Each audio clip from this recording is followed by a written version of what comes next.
What do you do when the person you trust most in the world, not your husband, not your family, but your best friend, the woman who knows your deepest secrets, your vulnerabilities, your dreams, what do you do when that person systematically destroys you? When she uses your own vulnerabilities against you? When she doesn't just betray you once, but orchestrates a betrayal so elaborate, so calculated, that it takes years to fully understand the scope of what she's done? I thought I knew what betrayal was. I thought my marriage was my greatest source of pain. But I was wrong. The real knife came from the hand I'd held through cancer treatments, through divorce recovery, through the darkest nights of my soul. The woman I'd loved like a sister turned out to be my enemy. And by the time I realized what was happening, she'd already stolen everything: my marriage, my reputation, my dignity, and the trust of my own children. This isn't a story about a husband's infidelity or a pastor's hypocrisy. This is a story about something far more insidious. This is a story about a friendship that became a weapon. And I need to warn you right now, my dears, because if you're watching this and you have close friendships, you need to pay attention. Because the betrayal I'm about to describe could happen to anyone. It happened to me, and I almost didn't survive it. My name is Judith Ellen Carmichael, though my oldest friends used to call me Judy. I'm 75 years old now, and this story happened in 1987, though the real destruction began years earlier, back in 1982, when I first met a woman named Caroline, a woman who became my best friend.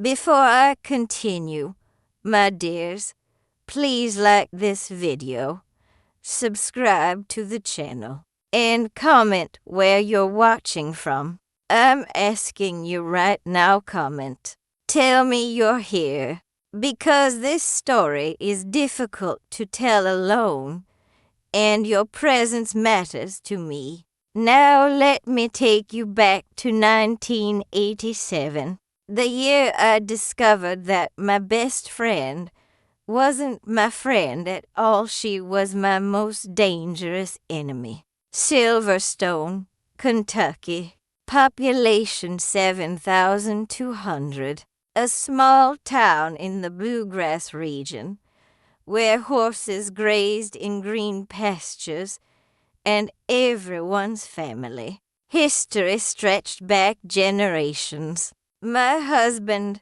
Richard, was a respected orthopedic surgeon, the only surgeon in town, which meant he was practically royalty. We'd moved to Silverstone in 1975 when Richard established his medical practice, and within a decade, we'd become one of the most prominent families in the community.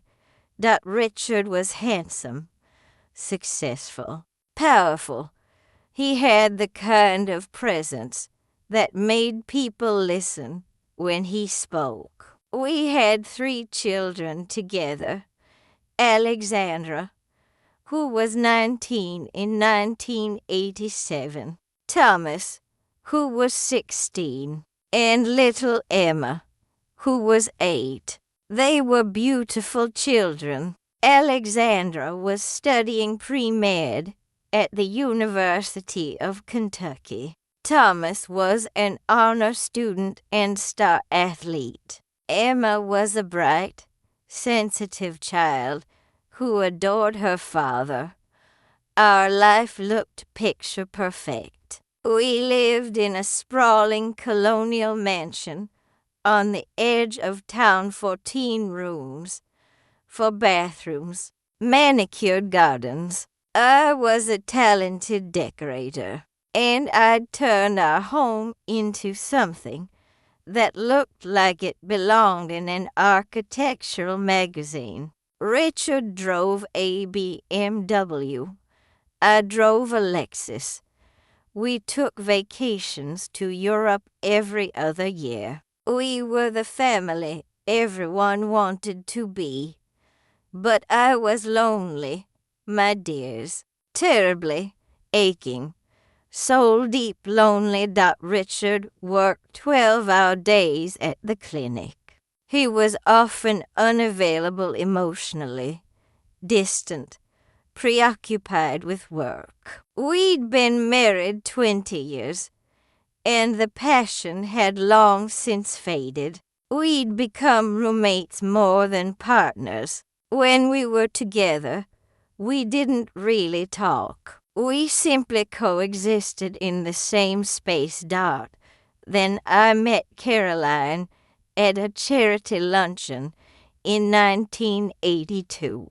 She was a decade younger than me, recently divorced, witty and vibrant and endlessly interested in me. She'd move closer when I talked, lean in like every word mattered. She'd remember details I'd mentioned in passing and bring them up weeks later.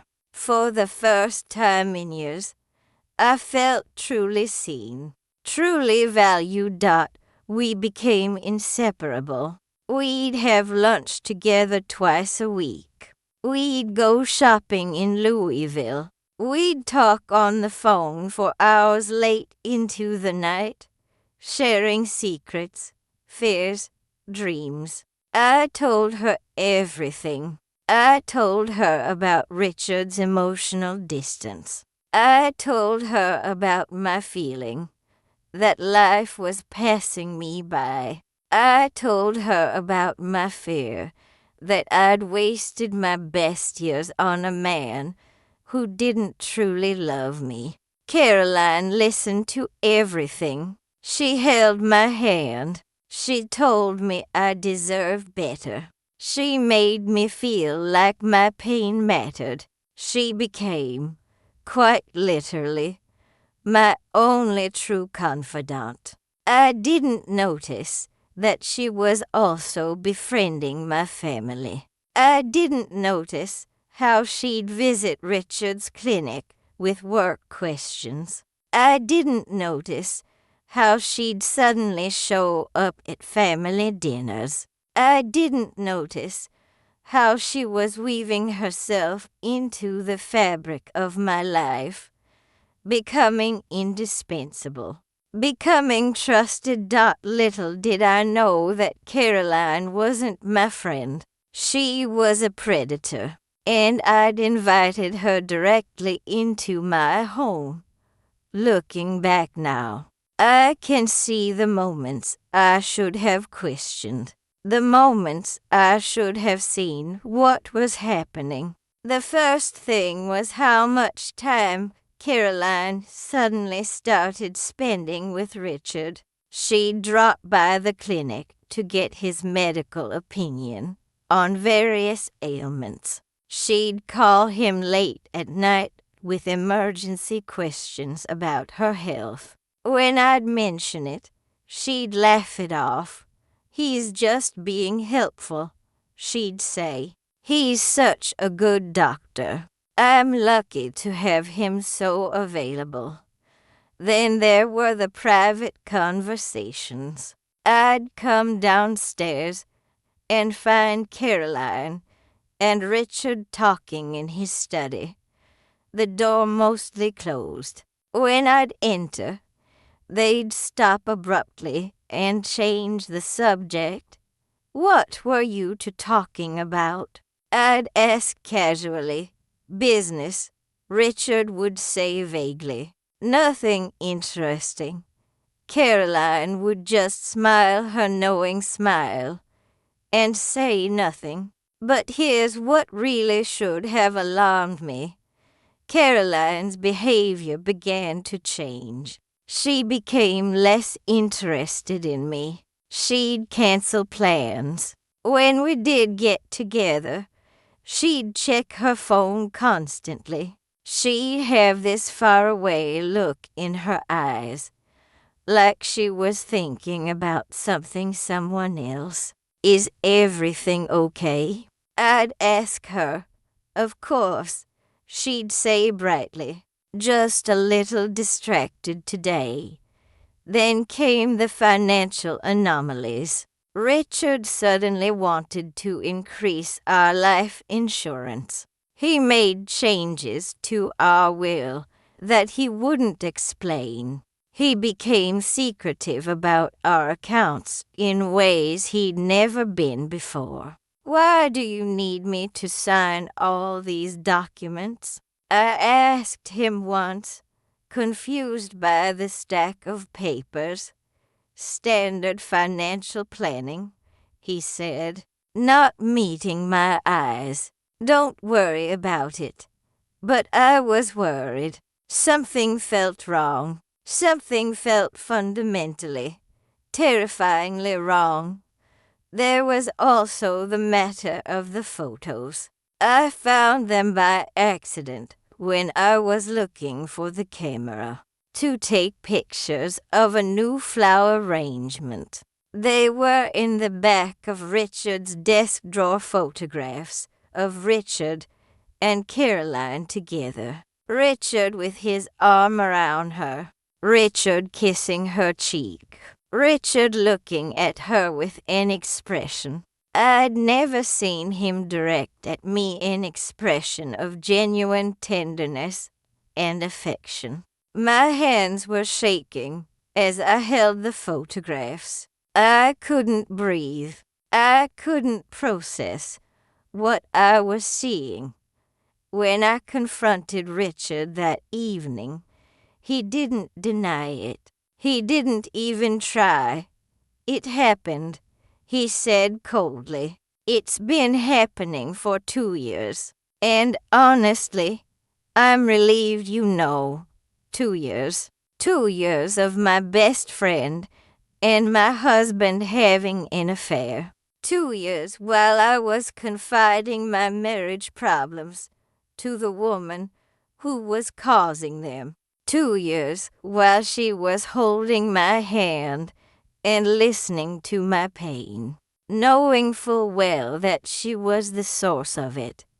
The night I found those photographs, everything changed. But the real discovery, the full, devastating scope of what they'd done together came over the next 2 weeks. And it was far worse than a simple affair. Richard and Caroline hadn't just been sleeping together. They'd been planning. They'd been scheming. They'd been orchestrating my complete financial destruction. I discovered this when I finally forced Richard to explain. And when he explained, when he laid out what they'd done, I understood that I'd been up against something far more calculated than a simple love affair. Richard had been changing our financial documents, our will, our insurance policies.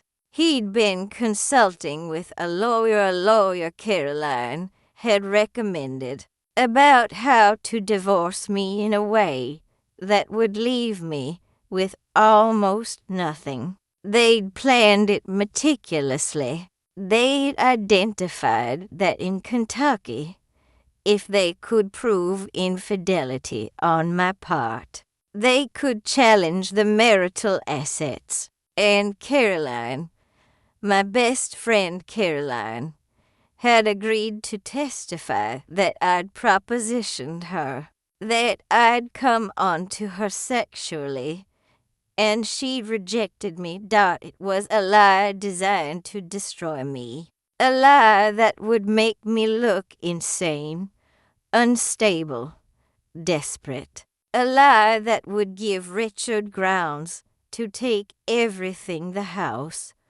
the money, custody of Emma, and leave me with nothing. But there was more. Caroline had befriended Thomas as a way to turn my own children against me. She'd been telling him that I was mentally unwell, that I'd been making inappropriate advances toward her, that she was actually trying to help the family by managing the situation. Thomas, at 16, believed her. He believed that his mother me was some kind of predator. And when I tried to explain the truth, he wouldn't listen. He looked at me with betrayal and disgust in his eyes. "Mom," he said coldly, "Caroline told me what you did. I don't want to hear your excuses." I realized then that I'd been completely isolated. My husband was against me. My best friend was against me. And now my own son believed I was a monster. The documents told an even more sinister story. I found emails between Richard and Caroline, emails Richard had carelessly left open on his computer. In them, Caroline was coaching Richard on how to handle me. Make sure she feels crazy. One email read, "Question her reality. Make her doubt herself. She'll be easier to manage if she thinks she's losing her mind." It was psychological warfare. Calculated, deliberate, methodical. And I'd been the target all along. I won't lie to you, my dears. When I fully understood what was happening, I wanted to die. I'm being completely honest. I sat in my car in the driveway of the beautiful house I decorated and maintained, and I thought very seriously about ending everything. Richard moved out the next day into an apartment with Caroline. He filed for divorce within a week. His lawyer immediately challenged my claim to community assets, citing evidence of my mental instability and infidelity. Caroline was prepared to testify to my inappropriate behavior. But here's what saved my life. My older daughter, Alexandra. She was away at college when everything fell apart, and she came home when she heard something was wrong. She sat me down, and she listened to my entire story. And unlike her brother, she believed me. "Mom," she said, holding my hand, "I know you. I know who you are. And I know you would never do those things. Let me help you." Alexandra contacted a family law attorney, a different attorney, not the one Richard's lawyer had recommended Dan together. They began to uncover the truth. The lawyer found the evidence, the emails, the financial documents, the insurance policies designed to benefit Richard and Caroline exclusively. The affair was provable. The conspiracy was provable. The psychological manipulation was documented. When confronted with this evidence, Richard and Caroline's story began to crumble. But the damage to my family was already done. Thomas refused to believe that Caroline had lied to him. He refused to accept that his mother hadn't actually done anything wrong. He was embarrassed that he'd believed her. And instead of working through that embarrassment with me, he pushed me away. He went to live with Richard. He told me I'd made him ashamed to be my son, that Emma was traumatized. She'd watched her father move out. She'd heard the fighting. She didn't understand what was happening, but she understood that her family was shattering. She developed separation anxiety so severe that she'd have panic attacks. When I had to leave the house for work, the community's response was devastating. Because by the time the truth came out, the narrative had already been set. I was the woman who'd come onto another woman.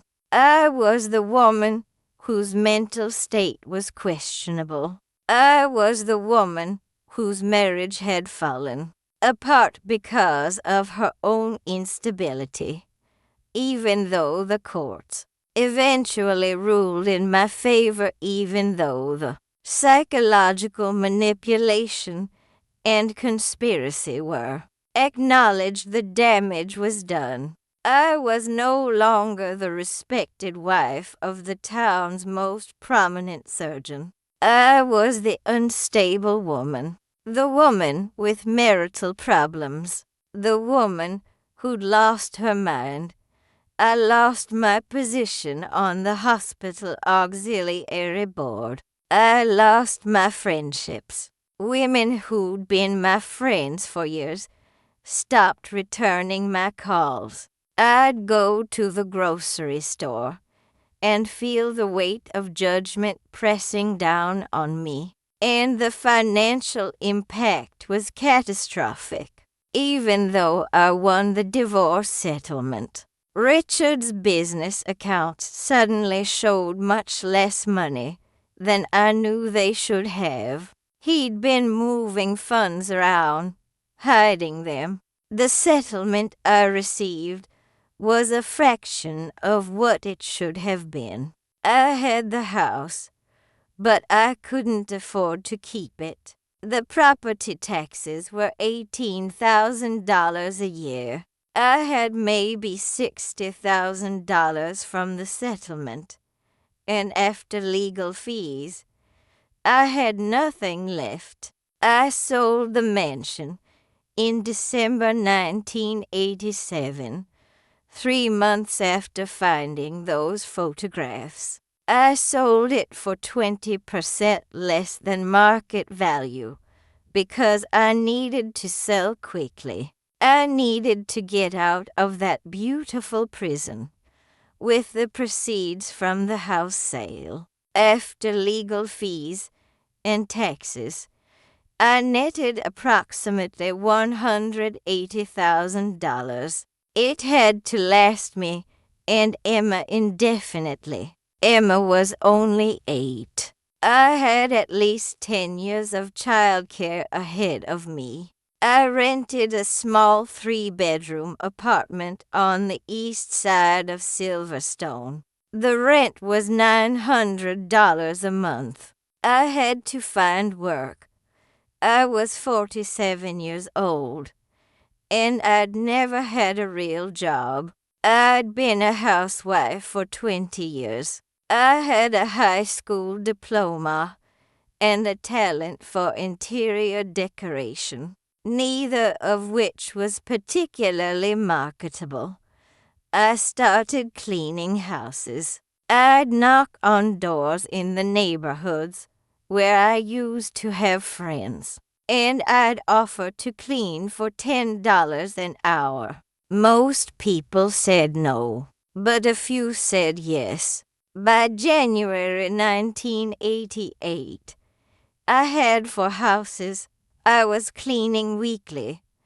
The work was backbreaking.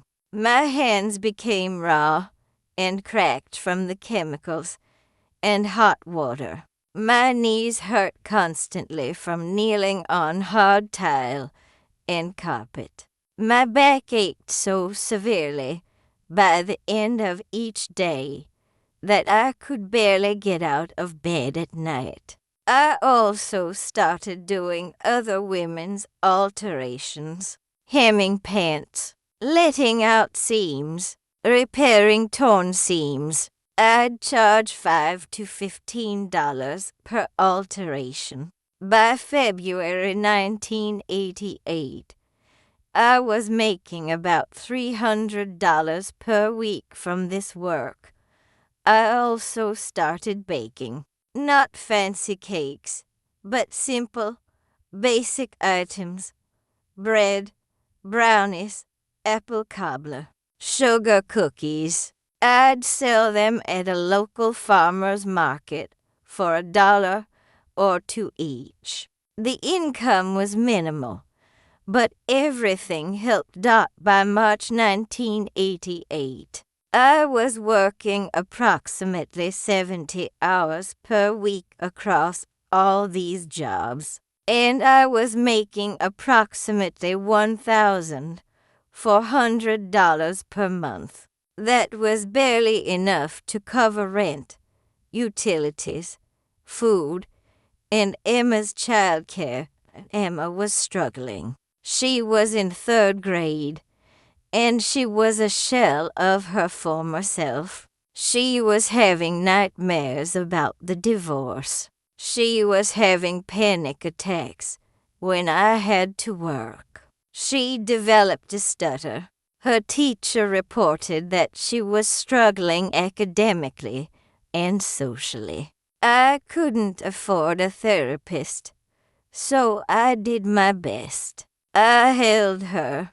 I told her that this wasn't her fault. I told her that her father loved her, even though he'd made terrible choices. I tried to be strong for her, even though I was falling apart inside. But here's what saved me during those dark months.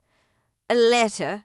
Alexandra, who was away at college, was working on a research project about workplace discrimination. In the process of her research, she came across a documentary filmmaker who was looking for stories about psychological abuse and manipulation in relationships. Alexandra thought of me. She sent the filmmaker a letter describing what had happened to me. The filmmaker contacted me. She asked if I'd be willing to be interviewed for her project. She said it was important to document stories like mine. I was terrified. Go in public meant more humiliation. It meant reliving the worst moment of my life. But I also understood that I'd spent my whole life staying silent, making myself small, protecting other people's reputations at the expense of my own. I agreed to be interviewed. The documentary was released in 1989, almost 2 years after the betrayal. It was shown at film festivals and educational institutions. It was called The Invisible Wound, When Friendship Becomes a Weapon. In it, I told my story. I talked about how my best friend had betrayed me. I talked about how she'd used my vulnerabilities against me. I talked about how she'd conspired with my husband to psychologically manipulate and gaslight me. I talked about how the community had believed the lie instead of the truth. It was terrifying to be so publicly vulnerable. But something unexpected happened. Women started contacting me.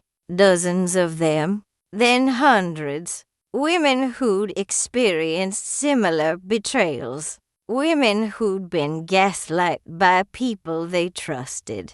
Women who'd had their reputations destroyed by lies They told me I wasn't alone. They told me my story mattered. They told me that my courage in speaking the truth gave them permission to speak their own truths. The local news picked up the story. Suddenly, my name was back in the Silverstone Gazette, not as the unstable woman, but as a survivor, as a woman who'd overcome psychological manipulation and wasn't afraid to talk about it. That's when an elderly woman approached me. Her name was Victoria Patterson, and she was 82 years old. She'd been a teacher in Silverstone for 40 years before she retired. Everyone in town respected her. Victoria came up to me at the grocery store, and she took my hand. "I'm so sorry for how this town treated you," she said loudly, loud enough that other people in the store could hear. "I'm sorry I didn't speak up sooner, but I want you to know that I believe you, and I think you're one of the bravest women I've ever met." That simple act of public validation changed everything. Suddenly, other people felt permission to acknowledge what had actually happened. Suddenly, the narrative shifted. I wasn't the unstable woman anymore. I was a survivor. Within weeks, I'd been approached by two restaurant owners who'd seen the documentary. They wanted to hire me to manage their dining rooms and do interior design work. The compensation was substantial, $20 an hour, which was significant money in 1989. By 1991, 3 years after the betrayal, I'd gone from cleaning houses for $10 an hour to managing operations at 2 upscale restaurants in Silverstone. I was making $50,000 a year, real money. Security, more than that. I'd started a small interior design consulting business. Women who'd seen the documentary would reach out and ask me to help them redecorate their homes.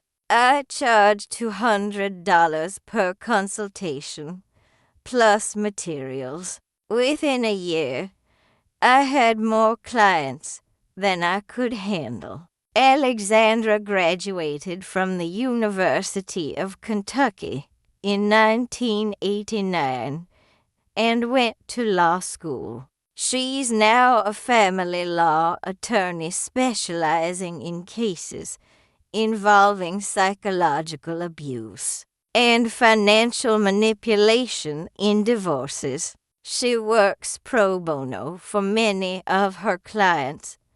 Thomas eventually came around. When he was 19, he reached out to me and apologized. He said he'd realized that Caroline had manipulated him. He said he was sorry for believing her lies. We didn't become close again. Not in the way we'd been before. The betrayal had wounded him too, but we found a way to have a relationship. He became a financial advisor, determined to help people protect themselves financially from manipulation and fraud. Emma recovered slowly. By middle school, she developed into a bright, resilient young woman. She went to the University of Kentucky and became a counselor specializing in helping children who'd experienced family trauma. She's brilliant, my dears. She's helped hundreds of families heal. The restaurant I was managing sold in 1994, and the new owners wanted to keep me on. But instead, I decided to open my own restaurant. With the help of a small business loan and the financial security I'd built, I opened Victoria's Table in 1995, a restaurant I named after Victoria Patterson, the woman who'd publicly defended me. The restaurant became one of the most popular spots in Silverstone. By 2000, I was employing 40 people and was featured in regional magazine articles about female entrepreneurs. The grandchildren started arriving in the early 2000s. Alexandra's 2 children, Thomas's daughter, Emma's 3 children. I held each of them and marveled at the distance I'd traveled, from the woman sitting in her car in the driveway of a mansion, contemplating ending her life, to a woman who'd built something beautiful and meaningful. In 2005, I received the Kentucky Women in Business Award. The photograph showed me holding the award, and I was genuinely smiling. Not the forced smile of before, but the smile of a woman who'd survived genuine darkness and chose to bring light into the world. Richard and Caroline remained together for 6 years after the divorce. Then, according to reports I heard through mutual acquaintances, Caroline left Richard for someone else, a pattern I later learned she'd repeated multiple times. Richard died in 2009, alone, never remarried. As for Caroline, I eventually forgave her, not for her sake, but for mine. I realized I couldn't move forward while I was still carrying rage. Looking back now, at 75 years old, I understand that the worst betrayal isn't always the dramatic one. It isn't always the affair, or the crime, or the public scandal. Sometimes the worst betrayal comes wrapped in the voice of your best friend. It comes dressed in the clothes of intimacy and trust. It comes from the person who knows exactly where your heart is vulnerable and uses that knowledge as a weapon. You know, my dears, I spent so much of my life seeking validation from other people. I needed Richard to love me. I needed the community to respect me. I needed Caroline to be my friend. I was so desperate to be seen and valued that I gave away my power to people who didn't deserve it. The betrayal taught me something that nothing else could have, that I didn't need anyone else's approval to be valuable, that my worth didn't depend on my husband's career, or my best friend's affection, or my community's respect, that I was enough all by myself. It also taught me to trust my instincts. There were moments before everything fell apart, when something in my gut was screaming at me. There were moments when the behavior didn't add up, but I'd pushed those feelings aside because I didn't want to be the jealous wife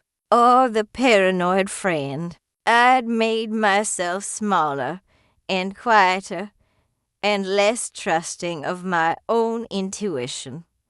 Never again. Since that betrayal, I've trusted my gut, and it's protected me from further harm.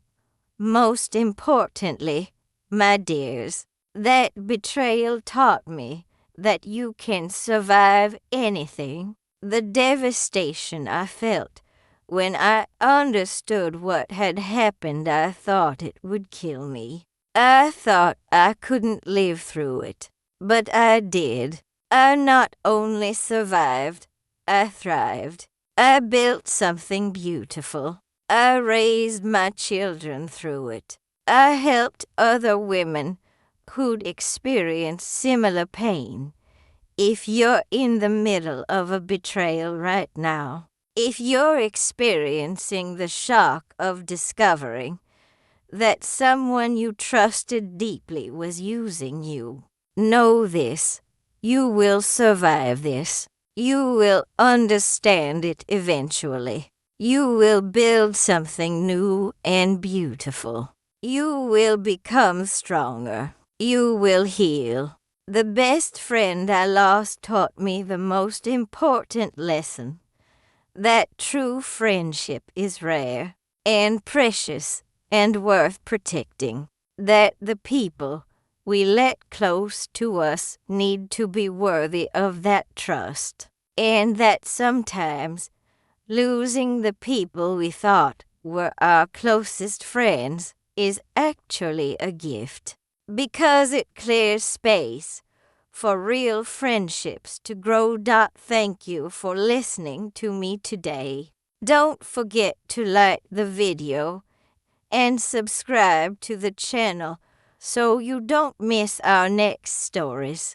Share with someone who might be needing a little hope. Where are you watching from? Leave it in the comments. I read every single one, and your messages bring me such joy. God bless you, my dears, and thank you for letting me share this story with you.